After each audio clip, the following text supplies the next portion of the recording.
The Dream Messenger's stock market pact, Alec Fisher's bizarre deal with God, missing bodies, time, and fortune.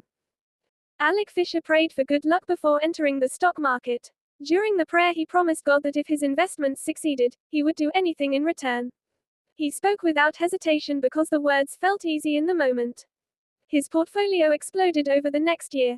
Every trade landed. Every risky move somehow worked. He called it luck. He called it a W. He felt unstoppable. It was giving main character energy. Exactly 1 year after that prayer, Alec woke inside a small chamber. The walls were plain concrete. The air smelled stale. The only source of light was a fluorescent lamp resting on a wooden table. A parchment lay beneath it. The message was short and direct. Alec must visit people inside the dreams and tell them where to find the bodies of their missing loved ones. The order could not be rejected because it came directly from the Lord, who admitted he had grown bored with receiving the same type of prayers from the families of missing persons and had chosen Alec to personally deliver the answers they desperately needed. There was no appeal. There was no loophole. It was cooked. Alec tried speaking into the empty chamber. Nothing answered except the buzzing lamp. The parchment never changed its words. Every time he blinked, the room felt slightly smaller. Every time he inhaled, the fluorescent light flickered once. His expensive portfolio on Earth continued growing while he stood trapped somewhere that had no windows. The contradiction felt sus, but the chamber ignored questions. The first dream carried Alec into a farmhouse. He appeared as 12-year-old Ethan, who had vanished while walking home decades earlier. Ethan's mother stood in a kitchen that looked new even though Alec remembered seeing the abandoned version in newspaper archives. Alec calmly told her that Ethan's body rested beneath the collapsed irrigation ditch behind the old oak tree. She hugged him before waking. Days later, workers uncovered the remains exactly there. Alec suddenly earned over $2,000 from a stock that had unexpectedly surged. Absolute W. The second dream placed Alec inside a crowded apartment. He became Maria, a missing college student. Her younger brother saw her smiling exactly as she had before disappearing. Alec told him her body rested beneath cracked concrete inside an unfinished parking garage beside the eastern support pillar. The brother woke crying. Years earlier in that timeline, investigators broke open the concrete and found Maria. At that exact moment in Alec's present, his portfolio climbed again and another profit worth at least $2,000 appeared. Low-key unreal. The third dream dropped Alec into a fishing village.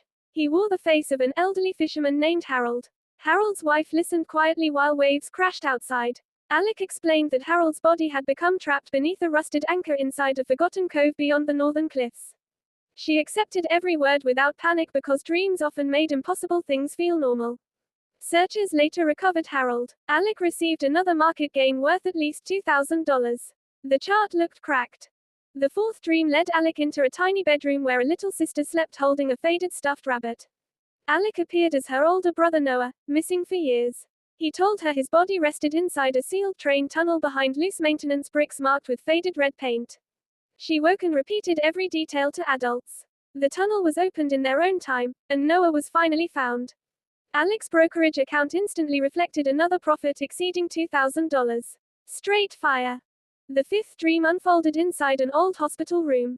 Alec became Grace, a nurse who had disappeared during a snowstorm. Her father listened while sitting beside a window covered with frost. Alec told him her body rested beneath an overturned ambulance buried inside a frozen ravine beyond the Western Bridge. Search crews eventually reached it. Grace returned home at last. Alec watched another investment leap upward. Big flex. The sixth dream brought Alec into a quiet library. He appeared as Daniel, a historian missing after researching abandoned mines. Daniel's daughter listened while dust floated through sunlight. Alec explained that his body rested inside mine number 4 beneath a collapsed wooden elevator platform.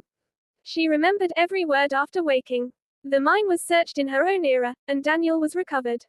Alec's stocks gained another $2,000 or more before the market even closed. No cap. The seventh dream felt different. Alec appeared as Olivia, a journalist who had disappeared while investigating corruption. Her husband stood in an empty church during the dream. Alec told him her body rested beneath the floorboards of an abandoned lighthouse keeper's cottage near the southern shoreline. The husband awoke with complete certainty. Authorities from his own point in history searched the cottage and found Olivia exactly where Alec described. Another successful case completed itself. Alec's stock portfolio jumped again, earning him at least $2,000. He still believed he was speaking to people in the present. Only after repeating the task 7 times did Alec notice a disturbing pattern. Every family remembered the dream long before the dates he personally associated with the disappearances. The clothes, furniture, calendars, newspapers, and conversations always belonged to years already gone. Alec finally understood that every dream connected modern knowledge to people living in the past. The missing cases had always been solved because of a messenger who had not yet accepted the job when those discoveries originally happened. The realization hit different. His own memories stayed intact while history quietly folded around him. Nobody explained how the timeline tolerated it. The fluorescent chamber simply waited for the next parchment while another stock notification quietly confirmed a profit of at least $2,000. End. Summary. Alec Fisher prayed for stock market success and promised God he would do anything in return. 1 year later he awoke inside a chamber with a fluorescent lamp and a parchment carrying God's mandatory order. God admitted he was bored with receiving the same prayers from families of missing people and assigned Alec as his messenger. Alec entered dreams as the missing person and revealed the location of each hidden body across 7 separate cases. Every solved case secretly sent information from the modern day into the past, creating a closed time loop Alec never expected. After every successful recovery, Alec's stock portfolio increased, earning him a profit of at least $2,000, and the story ends there. Madness scale, 8/10. Alec remains mentally functional, yet repeated dream missions, compulsory divine orders, an isolated chamber, and the realization that he has been altering history through an already completed time loop steadily fracture his sense of reality. Emotional damage scale, 7/10. Each mission forces Alec to embody the missing person, deliver devastating truth to grieving families, witness their final moments of hope and grief, and return alone to the silent chamber while his wealth quietly grows from every successful closure.